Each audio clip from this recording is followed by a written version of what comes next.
Over land and sea. Bam, come on, bam, come on, bam. Aight.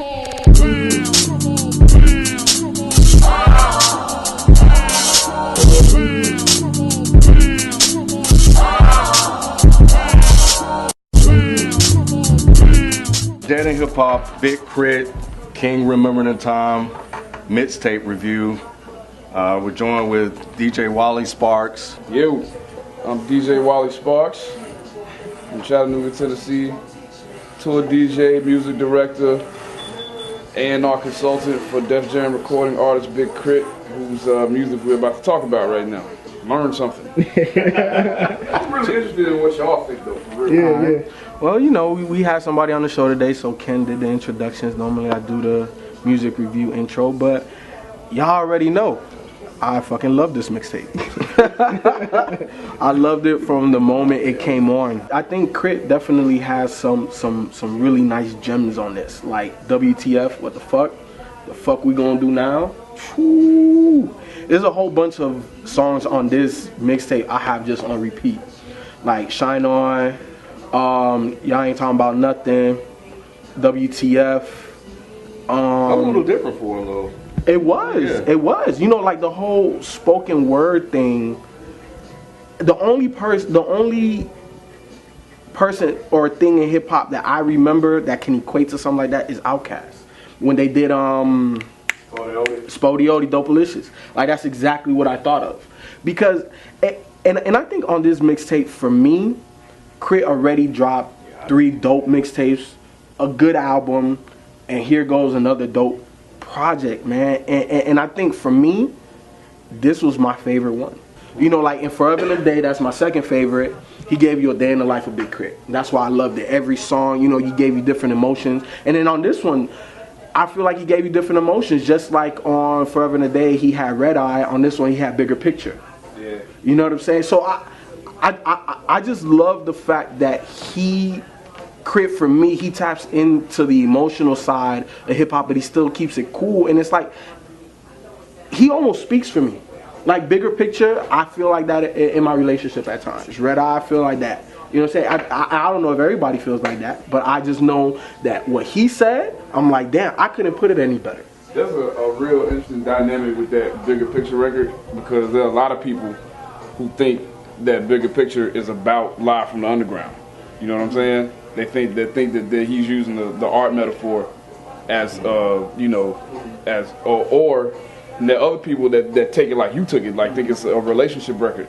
So it's kind of up to the listener to decide what's what. You know what I'm saying? I mean, a lot of people seem to be gravitating toward that song, which is one of my personal favorites. I remember when he came to my house and played it.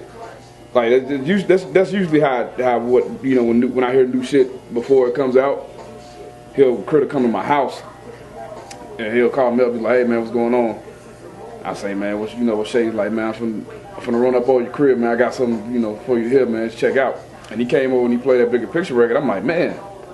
I said, man, that was like, I hadn't heard you go in depth like that since maybe like King's Blues or something. I was really into it. You know what I'm saying? And those are the kind of records that made me want to work with K.R.I.T in the beginning anyway. So when I always get excited when I hear him do them kind of records, man. It's just funny that you brought that up, because you know I've been hearing so many people assuming that song is about Live from Underground, and I didn't even think of it that way. I thought it the way you thought of it. You know what I'm saying? As being like a relationship record. Did he produce the whole thing? Yeah, he did everything but Life was a Gamble. Life was a Gamble. Ninth Wonder did that one, and that he went to North Carolina maybe 2 months ago. This shit just happened on a whim, like, you know, and he was like, you know, Knife called him up, was like, you know, come through. Got in the car and drove to North Carolina, man, and, you know, did 4 records in a night, and that was one of them. The other track I really loved was Good Together. Like, my girl didn't like that. Which That was one? like the Good Together. single. That's what I thought too. When I first heard it, I'm like, yo, the radio has not had something like this in a minute. They need this one. And she was like, yeah, it reminds me of Swing My Way. I'm like, yeah, it's a cool summer. KP and Envy? Yeah, like a happy, up-tempo type of track. And she's like, I don't want to hear K.R.I.T on that. But I'm like, you got to listen to what he's saying, though. And I do too. Yeah. And then I think the other thing I took away from this is the fact that, for me, K.R.I.T doesn't dumb down regardless of the features that he has. So regardless of his future, Trinidad, Wiz, doesn't matter. K.R.I.T was still K.R.I.T to me. Damn, that's fucked up. You know what I'm saying? Yeah, it is. What I'm saying is a lot of artists dumb down to the level of their other people that they're featuring. Happens a lot. You saying Trinidad James can't rap? That's not what I said. That's not what I said. What you trying to say about Wiz? What you trying to say about Wiz? What I'm saying is Big K.R.I.T eclipses them. That's all I'm saying. Yeah, I think this project right here, man, I like, it was just like his previous projects, they're so diverse. You got bouncing tracks like My Trunk, but then you got the introspective life lessons track like Meditate, Life is a Gamble, Multi till I Die. I don't like my favorite some of my favorite tracks on there. Ain't talking about none, like another bounce track. Yeah. You know, it's I like love that. the good thing about K.R.I.T, thing I love about K.R.I.T is that he got that good. His subject matter is so good, and he got that good mainstream radio sound that everybody can appeal to, and it's like you can't deny this dude. It's like almost like when I was listening to this, I'm like, what else good can I say about this dude? Like, how am I gonna be able to review this? Because it's like this dude has put out multiple good projects, and it's like, what more can you say? It's like K.R.I.T is a very well diverse MC, and I don't like to say Southern MC. He's a good MC. You know what I'm saying? He is. Like, I don't like to. He's a good Southern MC. I don't think I mean, anything wrong with that. Yeah, because he claims it so hard. So hey, you know what? Great MC. Southern MC. Southern MC. Yeah, MC, man. I say MC, good MC. Big K.R.I.T put out a good, diverse project. His subject matter was very diverse as well. He talked on My Trunk shit, like I said, and got on some life lessons shit. Like I think like Forever and a Day, like you said, it goes into a day in the life of Big K.R.I.T. I think this one is kind of like more of like a life lessons or life of Big K.R.I.T. You know what I'm saying? Because he started off in the beginning of the intro and being born as baby, talking about coming up. And we didn't even talk about Banana Clip Theory. That's another one. That's another one I fucking love. What you think about the My Trunk? I mean, the My Trunk. His verse was crazy on that though. Because look, I'll be honest. When I saw Trinidad James on the track, I was like, oh boy. Don't prejudge. That's what you get for prejudging the track. You know, I have that right. I can do that. That's true. But you know. But when K.R.I.T did his thing, and his flow was crazy, and then he had like his flow in the first verse was just crazy. Then he came in and he did the second verse, which was dope as hell. And you know, Leave him alone, man. I'm not gonna jump on Trinidad. I think Trinidad was okay. No, you was going there. No, I wasn't. You was going there, kid. No. Because you had that look on your face. You were like, I wasn't even looking at him. he had that look. You know, he had that look. You were like, I'm finna clown inflection. I'm not. You know, I didn't know what to expect from him, and I was okay with what I got. Overall, man, I think I'm like B. You know, he's so consistent from project to project to project. It's like at some point you kind of look up and be like, what more can I say? But yeah, you know, he's so consistent. But what I liked about this one is that it sounded like, to me, it sounded like he was kind of experimenting with different sounds and production a little bit more. He kind of opened it up and not really have that. You said something about production. What do you think about the production on this? Because I know that there are a lot of people who are critical of K.R.I.T that say that the beats that he should stop rapping on his own beats. You know what I'm saying? what? Shit. There are a lot of people. That's one of the criticisms I see more than I see other criticisms. You know what I'm saying? I tell people all the time, I'm always going to encourage him to rap on his own music because that's because he knows what he's going to do. You know what I'm saying? Right. It's like I can only imagine him creating a beat and then like, oh, okay, I know exactly what I'm gonna do to this. Right. That's it. Like that's perfection. Yeah. I mean, I've seen it happen. I've seen it. I've been sitting in the studio watching him make a beat without the intent of writing a song at all. Like I sit there, see him watch him make a beat, and then all of a sudden, by the time he chopped up a sample and added some, added maybe a kick in the snare and got a rhythm going, all of a sudden he's writing a song in his head, right there. You know what I'm saying? And then maybe, an hour later, there may be 2 or 3 verses laid. You know what I'm saying? Then maybe 30 minutes after that is a hook. 2 hours, you got a brand new song. You know what I'm saying? So I tell people all the time, like, there's no way I'll ever tell him to not, record over his own music and stop producing for himself. A question I want to ask y'all: what do y'all think about the range of production on this particular project? You think it's broader than I think it's than broader, stuff? and that's what I like about this one compared to some of the other projects that he has, because it definitely sounds like he's expanding his production a little bit more, and kind of doing some things that's a little bit more different than he's done in the past. Personally, for me, I would like to, not that I would ever tell him to stop rapping over his own beats, but I would like to hear him rap over some different type of production. Me too. And I would like to hear the track he's doing with, because I saw he was in the studio with Mike Will, so I would love to hear how that. No. I would like to hear how that track turns out. Call me crazy. I'm perfectly fine with him rhyming over his production. And I'll tell you why. Because K.R.I.T makes, in my opinion, perfect radio music. Because it sounds like it could be on the radio, but he's not spitting a whole bunch of derivative, typical bullshit like you hear on the radio. So I don't want him to switch his style up. I want other motherfuckers to switch their style towards him. I want him to keep making that shit that's tailored for fans of good radio music. Because that's the only way the radio is going to start playing good music. And he can still have his underground fans as well as the new mainstream fans. The underground fans are going to gravitate towards him because he's not talking about the same typical bullshit. And you're going to get those other fans that are going to gravitate towards him because he has that smooth southern sound, that smooth southern drawl, and he has that crystal clean production.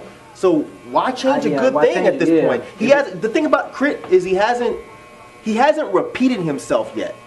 So there's no reason to change. I can see if he made the same album 3-4 times already. You know what I mean? He hasn't done that yet. There are people that say that he has though. Yeah, like because he that was saying, Yo was saying that. But he changed his mind by the end of it. he did. But you know why? Because K.R.I.T will take something he says in a song and make a song about it. What you mean you ain't nasty? That was a lyric. And he turned that shit into a song. And I can see why people say that. But, yo, he just turned a lyric into a song. But those songs don't sound the same. And they don't sound the same. See? And then in terms of his production, I think on a K.R.I.T project, I always want K.R.I.T to have... I don't care if he goes and messes with other producers. You know what I'm saying? But I still want to get that all-inclusive K.R.I.T feeling on a project. Like, if this is your project, I want to have that K.R.I.T down south feeling. But I do agree that I would like to see him on more production. I really have not heard a verse where K.R.I.T does not kill it, regardless of the production style. New York, boom bap, southern, it doesn't matter. Like and that's what I'm saying, like he's a true artist. It doesn't matter what production you put in front of him, he's gonna murder it. And for me, I just want to hear more K.R.I.T. You know, and at the end of the day, you can't really oversaturate the market, so I understand that. But I think there's certain artists that it's just like, how much more does he have? You know, and I think he could just keep going because of the production. Because I think that'll bring in more emotion out of him. Like, damn, you know how this bangs or how this hook is or whatever. I think he could just keep going, and I just want more. What's funny is, I was in 100% agreement with Raphael. This was my favorite project. And it might still be. The only reason I took that back, because I haven't listened to Forever Today in a minute. So I don't want to say that yet. But I remember when I put this on, I told Rob, I was like, this album's fucking crazy. And I was like, I don't see how, as a hip hop fan, you can at least not say that you enjoy it. I can't see anybody saying this is not good. You know what I mean? But listening to this album, I definitely think his production was a lot more varied. One standout track production-wise for me was the R.E.M. track where he used the James Blake sample. And the James Blake album is one of my favorite albums that came out last year. And I was amazed that K.R.I.T took that and made that into a hip-hop song. And I thought it was dope as fuck. But my favorite moment of the album had to be tracks 15 and 16. What the fuck? Into the next one. And I was just like, listening to you talk about it, was everything that I was going to say. Like, the beat poet style of What the Fuck was just so crazy to me. And I don't know if he was actually telling the truth about that really just being a poem that he decided to turn into a track at the last minute. But it sounds like it. It sounds like it. It sounds like some shit I would hear at a coffee shop. You know what I mean? Like the what do you say? What do you say? I'm too cold to warm your soul. When he was talking about he was just going. The girl? He's talking about the girl. No, like the first verse was about about the dealer and why he's a dealer. That verse was the one where I was just like, damn, that's crazy. He said something like, my something is too cold to warm your soul. And then he said, my eyes are too closed to see your goals and I can barely see mine. I'm like, God damn. So the dude's a dope ass rapper and he's on some of this type of shit. I'm like, damn, this dude is crazy. And then moving into the bigger picture, I thought that was dope as shit. And I took it the same way you did, that it was a relationship track because it was coming from the end of the track before that. So I was like, okay, like he's talking about how he's trying to do this art for us, but he's actually becoming too obsessed with the art and therefore neglecting you. Yeah, this ain't no finger paint. I know what he said. I know the portrait should have been of me and you. I'm like, damn, this shit is deep as fuck. And the whole album, don't get me wrong, the whole album I love, but it was track 15 and 16 where I was just like, this shit is my favorite K.R.I.T project, because I was just like, God damn. Like, I don't listen to him as hard as you do, but I haven't heard something that deep connect like that from K.R.I.T. So that shit blew me away. You know, I think the last time, me personally, that I felt he was that deep for me was K.R.I.T was here. The album just started off perfect, man. From the intro into Shine On, where he just had that smooth, classic UGK flow, and then it just went uphill from there. It's just weird how an artist like this has all of these projects and he doesn't seem to be slowing down. It's like he just keeps getting better and better, which also makes me question, why the fuck is he not huge? I mean, he's big, of course, but why is he not just breaking through? Yeah, it's weird because I read something recently. They're talking about him and Kendrick Lamar and how they both kind of sort of got popular around the same time. And K.R.I.T is doing all this introspective, creative shit. So it's Kendrick Lamar, but Kendrick Lamar is just with the mainstream sound, so it's not the sound. It's not the sound. So what the fuck is it? Is it back? Is it cosign? Yeah, I'm about to say. I don't know. Maybe it's the cosigns. I don't know because I don't know if K.R.I.T really has those big names co-signing him like that. But K.R.I.T's gotten to where he's gotten based on the merit of his music alone, just the music. You know what I'm saying? And in this day and age, you know, we live in a society where you know, the cosign maybe, you know, the cosign is more important than talent. Yeah. Sometimes. You know what I'm saying? Because you look at somebody like how the Weeknd kind of exploded after, you know, Drake put his arm around him and was like, you know, that's my guy from Toronto. You know what I'm saying? Yeah. Not to say that he wasn't talented, because he is, but and the music he was making was good, but because Drake said it, right. You know, 1 million people are listening now. Right. You know, and you got, you know, K.R.I.T earned his way to the position that he's in purely based on music and music alone. You know what I'm saying? And that's rare. Yeah, he says that road less travel thing all the time. That's what that is. That's the hard way. You know what I'm saying? But in the end, you know, that's the way you build longevity too. Kind of going back to what FIFO was saying, that's why I think when you're working with artists, you know, like Trinidad James and even with Future, and you still be who you are, you know, you get exposed to their fans, and you are able to actually draw in more fans yourself, because they actually listen to you because you have a Futures on your record, or Trinidad James on your record. So, you know, like, I'll check this out. I'll give it a chance, and all of a sudden, hey, this motherfucker's dope. Let me see what else he has. But the key is, like FIFO said, he's not deviating away from who he is as an artist and what he does with his ability, you know, as an artist. So, but see, that's a question I have for you, because I mean, obviously you know him the best out of everybody here. Does he set out to make radio-friendly music just with better lyrics, or is this just the sound that he has in him that just comes out? We never think about that. Make what sounds good. Right. You know what I'm saying? That's it. If he has something in his mind, like, Wiley, I need you to come cut on this. I need you to come scratch, or whatever. You know, because I think it's going to be right. You know, I'll go over there. I'll lay it down. If it doesn't work out, and if it doesn't feel right to me, I don't know, man. I don't know if this is right. The goal is to make the best record. You know what I'm saying? Every time, the ultimate goal is to make the best record that you can possibly make. If it sounds right for the radio, wonderful. You know what my brother called this? Because he actually, he listened to it before I did. He was like, yo, you listen to that Big K.R.I.T? I'm like, nah. He's like, He looked at me weird. I'm Okay, I thinking the know. same thing. He got it before I did. He listened to it, and he was like, "Yeah, you know." He's like, "K.R.I.T's tight. You know, he could rap." And he always told me that. But he's like, "Man, this is just that grown man music. I can't fuck with everything."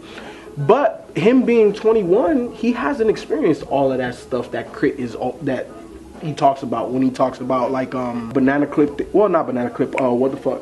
When I was younger, when I was kind of a little more wild than I am now, I was going through dating people that were doing drugs, and when he was talking about how she keeps going to the bathroom and coming back, I'm like, that's how you pick that shit up. And I was probably 19 then.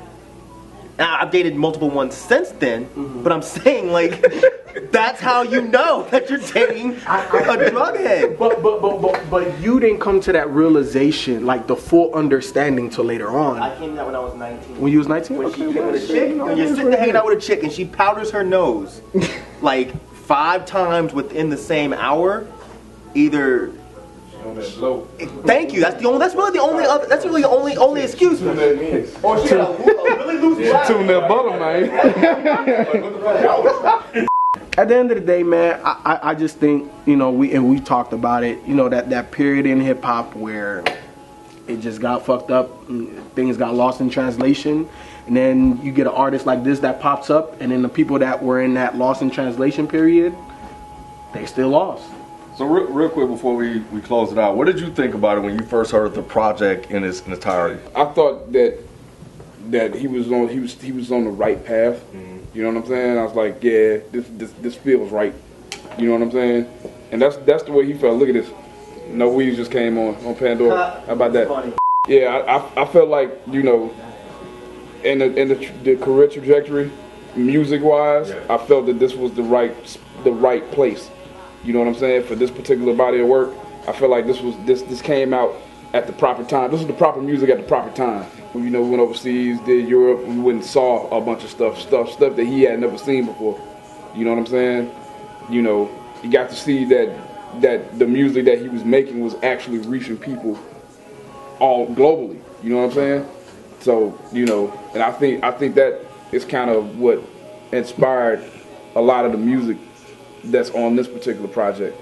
But yeah, this new music is kind of reinforcing what people thought about K.R.I.T anyway.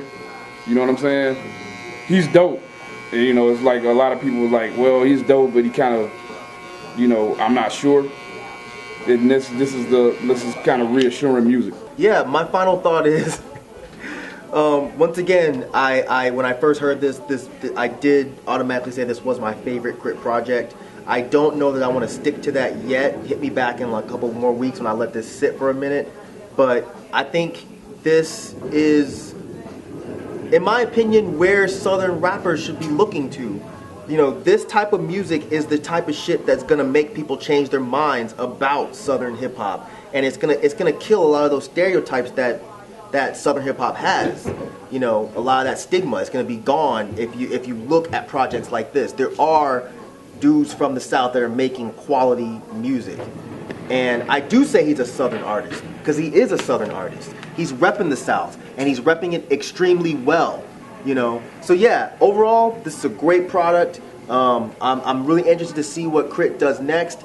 I want to know how the fuck he has this fountain of youth music, because it makes no sense that this dude is not at least at some point repeating himself. Every good artist does that, but I just don't see it with him yet. Consistent, man. Another consistent, solid, great project from K.R.I.T, man. And I think at this point, that's kind of what you're looking for, you know, with as many albums as he's put out. So, you know, and one thing that I did like about this project is that he's expanding his production, he's expanding his sound and experimenting with different beats. And I like that. So I think that would definitely, you know, continue to add to the fountain of youth that Mike is talking about, and would kind of prevent him from, you know, avoiding that or repeating himself. So. But overall, man, yeah, I enjoyed the project. It's dope. So if you haven't heard it, go check it out. Like Mike said, man, at this point, it's almost like, man, what else can this dude do? It's like he's making great projects after great project after great projects.